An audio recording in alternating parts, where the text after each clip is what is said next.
Berakhir sudah pelarian terpidana kasus korupsi pembangunan pembangkit listrik tenaga mikrohidro di Kabupaten Baru.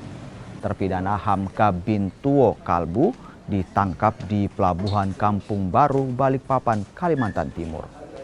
Untuk menghindari pengejaran petugas, terpidana yang sempat buron 12 tahun kerap berpindah tempat.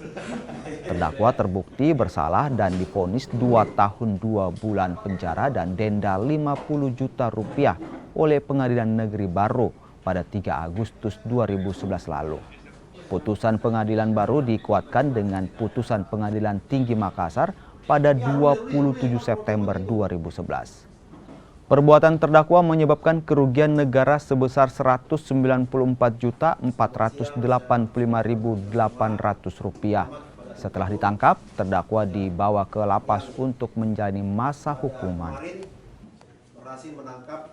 Pidana yang dijatuhkan putusan PN Baru nomor 34/PIT.SUS/2011 PN Baru tanggal 3 Agustus 2011 dengan putusan sebagai berikut: menghukum terdakwa Hamka bin Tuwo Kalbu dengan pidana penjara selama 2 tahun dan 2 bulan.